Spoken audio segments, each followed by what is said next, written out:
Welcome to missile classes. Dear student, आज मैं आप लोगों को बताने वाला हूं कि क्लास 11 में किस तरह से जीग्राफी से रिलेटेड क्वेश्चन पूछे जाने वाले हैं 2023 के एग्ज़ाम में। इसके रिगार्डिंग मैं लेकर आया हूं आज सेट नंबर 3। इससे पहले हम लोगों ने सेट नंबर 1 को बहुत ही अच्छी तरह से डिस्कस कर चुके हैं और आज हम लोग देखने वाले हैं सेट 3, जिसमें हम लोग देखेंगे 35 MCQ जो आपके एग्ज़ाम के रिगार्डिंग मोस्ट इंपॉर्टेंट होने वाले हैं। कोई ऐसे स्टूडेंट है जो अभी तक मॉडल सेट नंबर 1 और 2 को नहीं देखे तो डिस्क्रिप्शन पे लिंक दिया हुआ है, आप अच्छी तरह से पहले मॉडल सेट नंबर 1 और 2 को देखें, उसके बाद 3 देखें। सो स्टूडेंट, ये जो हम लोग 5 मॉडल सेट आप लोगों को प्रोवाइड कर रहे हैं, ये मॉडल सेट अगर आप कर लेते हैं तो मैं उम्मीद करता हूँ कि आपके एग्जाम में जैसे भी क्वेश्चन आए इस 5 मॉडल सेट से बाहर नहीं पूछे जाने वाले हैं। तो आप लोग चाहते हैं कि सर हम लोगों को सभी सब्जेक्ट के लिए मॉडल पेपर प्रोवाइड करें, तो आप लोग कमेंट सेक्शन में बिल्कुल कमेंट करना ना भूलें। और चैनल पर नए आए तो चैनल को सब्सक्राइब करके बेल आइकन को प्रेस करें और साथ ही साथ उस स्टूडेंट तक इस वीडियो को सेंड करें जो 2023 के एग्जाम के लिए बेहतरीन तरीके से प्रिपेयर करना चाहते हैं। तो डिस्कशन आज हम लोग जो डिस्कस करेंगे वो है मॉडल सेट नंबर 3। तो चलिए बिना देर के हम लोग क्वेश्चन, जैसे कि डिस्कशन पहला जो क्वेश्चन है आपके एग्जाम के रिगार्डिंग मोस्ट इंपॉर्टेंट है कि इनमें से कौन सा ग्रह सूर्य के सबसे नज़दीक ग्रह है। सबसे नज़दीक ग्रह कौन होगा? तो बुध जो है वह सबसे नज़दीक ग्रह है। ऑप्शन नंबर बी आपका सही उत्तर हो जाएगा। अगला क्वेश्चन पे आते हैं, क्वेश्चन नंबर 2। हिमालय के किस भाग में कर्वे भू आकृति पाई जाती है? तो किस भाग में पाई जाती है? तो याद रखिए कश्मीरी हिमालय में। कहाँ पे? Kashmiri Himalaya. Option number D आपका राइट आंसर होगा।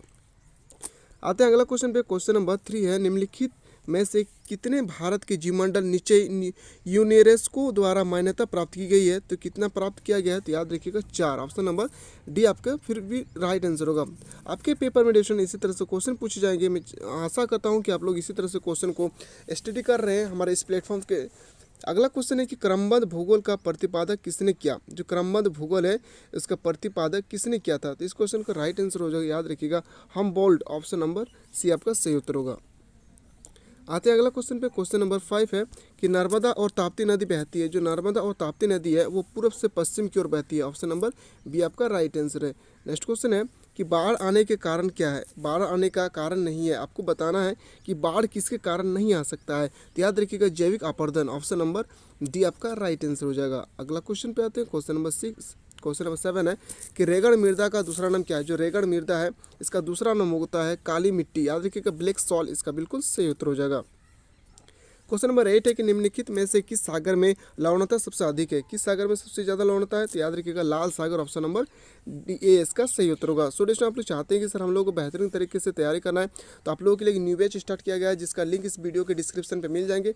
आप लोगों के लिए जो न्यू बैच स्टार्ट किया गया है जिसका नाम है टारगेट मिशन 2023 के एग्जाम में किस तरह से प्रश्न पूछे जाने वाले हैं उसके बेहतरीन तरीके से हमारे इस प्लेटफॉर्म पर तैयारी करवा जा रहे हैं। तो दोस्तों, वीडियो के डिस्क्रिप्शन पर आपको हमारे एप्लीकेशन का लिंक मिल जाएंगे। आप अच्छी तरह से प्ले स्टोर से डाउनलोड करके मात्र 149 रुपीज़ में क्लास 11 का पूरा वो क्वेश्चन आप प्राप्त कर सकते हैं जो आपके एग्जाम में पूछे जाने वाले हैं। तो किसी भी तरह से कोई भी दिक्कत ही होगी तो नीचे डिस्क्रिप्शन पे हमारे टेक्निकल टीम के व्हाट्सअप नंबर दिए हैं, आप अच्छी तरह से व्हाट्सअप के माध्यम से बहुत ही जानकारी प्राप्त कर सकते हैं। तो डिस्ट्रेंट जल्द से जल्द इसमें इनरोल करा ले, आप लोग एडमिशन लें, क्योंकि आपका एग्जाम बहुत ही नज़दीक है। अगला क्वेश्चन पे आते हैं, क्वेश्चन नंबर 9। इनमें से कौन सी मानव भूगोल की शाखा है? इन बताना है कि मानव भूगोल की शाखा कौन होगी? तो सामाजिक भूगोल। ऑप्शन नंबर ए आपका सही उत्तर हो जाएगा। अगला क्वेश्चन है कि सुनामी शब्द की उत्पत्ति हुई है। जो सुनामी शब्द है इसकी उत्पत्ति कहाँ से हुई है? तो जापान से। ऑप्शन नंबर सी आपका सही उत्तर हो जाएगा। अगला क्वेश्चन है कि लेटराइट मिट्टी का निर्माण होता है। जो लेटराइट मिट्टी है उनका निर्माण कहाँ से होता है? तो याद रखिएगा निछालन से। ऑप्शन नंबर डी आपका राइट आंसर होगा। अगला क्वेश्चन पे आते हैं, क्वेश्चन नंबर नेक्स्ट है कि इनमें से किस कारण भारत के उत्तर पश्चिमी भाग में शीतलता होती है? तो याद रखिएगा इसका जो राइट आंसर हो जाएगा ऑप्शन नंबर ए पश्चिमी विक्षोभ। याद रखिएगा पश्चिमी विक्षोभ इसका बिल्कुल सही उत्तर होगा। अगला क्वेश्चन आपके सामने, क्वेश्चन नंबर 30 कि कोयला तथा पेट्रोलियम डैश प्रकार के चट्टानों में पाया जाता है। किस प्रकार के चट्टान में कोयला और पेट्रोलियम पाए जाते हैं? तो याद रखिएगा वह अवसादी चट्टान। याद रखिएगा सेडिमेंट्री रॉक। अगला क्वेश्चन है क्वेश्चन नंबर 14 कि कौन सी गैस और सौर विकिरण के लिए पारदर्शी है तथा पार्थिव गैस के लिए अपारदर्शी है? तो इसका जो सही उत्तर होना चाहिए option number D carbon dioxide. Option number D आपका बिल्कुल सही उत्तर हो जाएगा। नेक्स्ट क्वेश्चन पे आते हैं, क्वेश्चन नंबर 15। निम्नलिखित में से वह प्रक्रिया कौन सी है जिसके द्वारा जल द्रव से गैस में बदल जाते हैं? तो वह प्रक्रिया का नाम बताना है। याद रखिएगा स्टूडेंट, जो क्वेश्चन है मोस्ट एक्सपेक्टेड क्वेश्चन है, इसका बिल्कुल सही उत्तर होगा ऑप्शन नंबर बी वाष्पीकरण। क्या हो जाएगा? ऑप्शन नंबर बी इसका सही उत्तर होगा। अगला क्वेश्चन है क्वेश्चन नंबर 16। वायुमंडल के दौरान से भारत का वायुमंडल के दौरान से परत का संबंध मौसमी परिवर्तन से संबंधित है। तो कौन सी मौसमी परिवर्तन से संबंधित है? याद रखिए झोप मंडल में जहाँ पे वर्षा होती है। नेक्स्ट क्वेश्चन पे आते हैं, क्वेश्चन नंबर 17। भूकंप मापने में प्रयोग किए जाते हैं। भूकंप मापने के लिए किस यंत्र का प्रयोग किया जाता है? तो याद रखिएगा स्फेग्नो, याद रखिएगा सिस्मोग्राफ इसका बिल्कुल सही उत्तर हो जाएगा। अगला क्वेश्चन है क्वेश्चन नंबर 18। इनमें से कौन सी ग्रीन हाउस गैस नहीं है? आपको बताना है कि इसमें ग्रीन हाउस गैस कौन सी नहीं है। तो याद रखिएगा ऑक्सीजन जो है वो ग्रीन हाउस गैस नहीं है। नेक्स्ट क्वेश्चन पे आते हैं, भारत का अगला जो क्वेश्चन है मोस्ट इंपॉर्टेंट क्वेश्चन है क्वेश्चन नंबर 19। कहा गया क्वेश्चन कि भारत का दक्षिणतम बिंदु क्या है? तो भारत का दक्षिणतम बिंदु है वो इंदिरा कॉल है। क्या है? इंदिरा पॉइंट इसका बिल्कुल सही उत्तर होगा। नेक्स्ट क्वेश्चन पे आते हैं, अगला क्वेश्चन है क्वेश्चन नंबर 20। मैदान के भौतिक लक्षण है, जो मैदान है उसका भौतिक लक्षण क्या है? तो मैदान का जो भौतिक लक्षण होगी ऑप्शन नंबर डी इसका सही उत्तर होगा।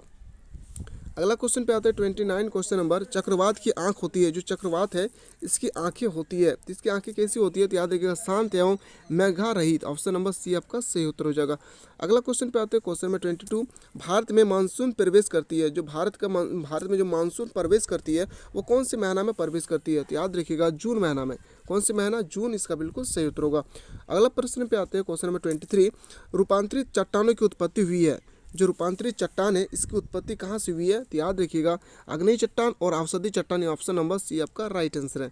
इनमें से कौन सी लक्षद्वीप की राजधानी है? राजधानी से एक क्वेश्चन आपसे एग्जाम में 100% पूछे जाएंगे, तो इसमें बताना है कि लक्षद्वीप की राजधानी कहाँ है। तो लक्षद्वीप की राजधानी है कावारती। कहाँ पे? कावारती इसका बिल्कुल सही उत्तर होगा। आते हैं अगला क्वेश्चन पे। नेक्स्ट क्वेश्चन है क्वेश्चन नंबर 25 कि पृथ्वी तथा चंद्रमा की न्यूनतम दूरी कब होती है? जो पृथ्वी और चंद्रमा है इसकी न्यूनतम दूरी को कहते हैं हम लोग उपभूमि। याद रखिएगा उपभूमि, ऑप्शन नंबर बी आपका सही उत्तर होगा। नेक्स्ट क्वेश्चन पे आते हैं, क्वेश्चन नंबर है 26। चट्टान में पाए जाने वाले लोहांश के साथ ऑक्सीजन मिलाकर निम्नलिखित में से क्या बनती है? तो इस क्वेश्चन का जो बिल्कुल सही उत्तर होगा option number B iron oxide बनती है। नेक्स्ट क्वेश्चन है क्वेश्चन नंबर 27। मैं उम्मीद करता हूँ कि इस वीडियो को देखने के बाद आप लोगों को अच्छा फील होगा और ज़्यादा से ज़्यादा उस स्टूडेंट तक इस वीडियो को सेंड करें जो 2023 के एग्जाम के लिए बेहतरीन तरीके से तैयारी करना चाहते हैं। हमारे इस एप्लीकेशन पर, हमारे इस वीडियो के डिस्क्रिप्शन में हमारे ऐप का लिंक दिया हुआ है। आप अच्छी तरह से प्ले स्टोर से डाउनलोड करके क्लास 11 का बेहतरीन तरीके से पूरा कोर्स मात्र 149 रुपीज़ में क्लास 11 का वो क्वेश्चन आप प्राप्त कर सकते हैं जो आपके पेपर में डायरेक्टली छपने वाले हैं। तो आप लोग चाहते हैं कि सर हमको एडमिशन लेना है, तो वीडियो के डिस्क्रिप्शन पे आप लोगों को हमारे एप्लीकेशन का लिंक दिया हुआ है। किसी भी तरह से डाउनलोड करने में प्रॉब्लम हो तो वीडियो के डिस्क्रिप्शन में हमारे टेक्निकल टीम के व्हाट्सअप नंबर दिए हैं, आप व्हाट्सअप के माध्यम से जानकारी प्राप्त कर सकते हैं। अगला क्वेश्चन पे आते हैं, क्वेश्चन नंबर नेक्स्ट है क्वेश्चन नंबर 27 है कि इनमें से कौन से राज्य में गुरु शिखर पर्वत जो है अवस्थित है? कौन सा राज्य है जहाँ पे गुरु शिखर पर्वत अवस्थित है? इस क्वेश्चन का जो बिल्कुल सही उत्तर होगा राजस्थान पे। कहाँ हो जाएगा? राजस्थान इसका बिल्कुल राइट आंसर हो जाएगा। अगला प्रश्न है कि 28। वे प्रजाति जो स्थानीय आवास की मूल जैविक प्रजाति नहीं है लेकिन उस पर में स्थापित की गई है। इस क्वेश्चन का बिल्कुल जो राइट आंसर होगा ऑप्शन नंबर सी विदेशज प्रजाति, ऑप्शन नंबर सी आपका राइट आंसर होगा। नेक्स्ट क्वेश्चन पे आते हैं, क्वेश्चन नंबर 29। जैविक अपक्षय में सम्मिलित है, इसमें आपको बताना है कि जैविक अपक्षय में कौन सम्मिलित है। तो इसका राइट आंसर हो जाएगा इनमें से सभी, वनस्पति, जीव जंतु, कृषि, इसका बिल्कुल सही उत्तर होगा। अगला क्वेश्चन है क्वेश्चन नंबर 30। विली विलीज क्या है? जो विलीज है ये क्या है? तो उष्णकटिबंधीय चक्रवात। क्या है? उष्णकटिबंधीय चक्रवात, ऑप्शन नंबर ए आपका राइट आंसर हो जाएगा। नेक्स्ट क्वेश्चन पे आते हैं, क्वेश्चन नंबर 31। कहा गया स्टूडेंट कि निम्न में से कौन सा मुख्य प्लेट है? इसमें बताना है कि मुख्य प्लेट कौन है। तो मुख्य प्लेट हो जाएगा African plate, option number C आपका राइट आंसर है। अगला क्वेश्चन पे आते हैं कि लटकी घाटी निर्मित होती है। जो लटकती घाटी है वो निर्मित किससे होती है? तो याद रखिएगा हिमाचल द्वीप क्षेत्र, ऑप्शन नंबर डी आपका राइट आंसर है। अगला क्वेश्चन है स्टूडेंट कि यहाँ से आपका मैप से रिलेटेड क्वेश्चन है। मैप से रिलेटेड 4 क्वेश्चन आपके एग्जाम में पूछे जाएंगे, यानी एक क्वेश्चन अगर 2 मार्क्स के हो तो 8 मार्क्स का आपका मैप से रिलेटेड पूछे जाएंगे। तो आप लोग चाहते हैं कि सर हम लोगों को सर मैप से रिलेटेड एक सेपरेट सा वीडियो बनाएं जहाँ पे हम लोग अच्छी तरह से समझ सकें कि मैप से रिलेटेड किस तरह से क्वेश्चन हमारे पेपर में पूछे जाने वाले हैं। तो आप लोग चाहते हैं तो डिस्क्रिप्शन कमेंट सेक्शन में बिल्कुल कमेंट करना ना भूलें, क्योंकि मैथ से रिलेटेड अगर आप अच्छी तरह से मानचित्र से रिलेटेड क्वेश्चन को कर लेते हैं तो 8 मार्क्स आपका यहाँ से कंफर्म कि आपका सही उत्तर होगा। तो आप लोग चाहते हैं तो आप लोग कमेंट सेक्शन में बिल्कुल कमेंट करना ना भूलें। जैसा कि डिस्क्रिप्शन में थोड़ा सा जूम करके दिखाऊँ, यहाँ पे जो यहाँ लिखा गया है डिस्क्रिप्शन, ये जो एरो किया गया है इसमें आपको बताना है यहाँ पे किसका चिन्ह है, यानी पुलिकट, चिल्का झील, सांबर झील या बेम्बनाइड झील। तो याद रखिएगा डियरेशन, जो अभी चित्र में दिखा रहा हूँ ये मोस्ट इंपॉर्टेंट क्वेश्चन है और आपके पेपर में भी इसी तरह से क्वेश्चन पूछे जाएंगे। तो याद रखिएगा वो चिल्का झील है। चिल्का झील कहाँ पे है डियर स्टूडेंट? तो उड़ीसा। ये उड़ीसा का क्या है? मानचित्र है। तो डियर स्टूडेंट आप लोग चाहते हैं कि सर हम लोग को मानचित्र से रिलेटेड एक क्वेश्चन करवाइए, तो आप लोग कमेंट सेक्शन में बिल्कुल कमेंट करना ना भूले। क्वेश्चन है 2034, इसमें भी मानचित्र से रिलेटेड कहा गया और कहा गया कि कौन सा नदी जो है वो बह रही है। तो डिस्टेंस आपको बताना है।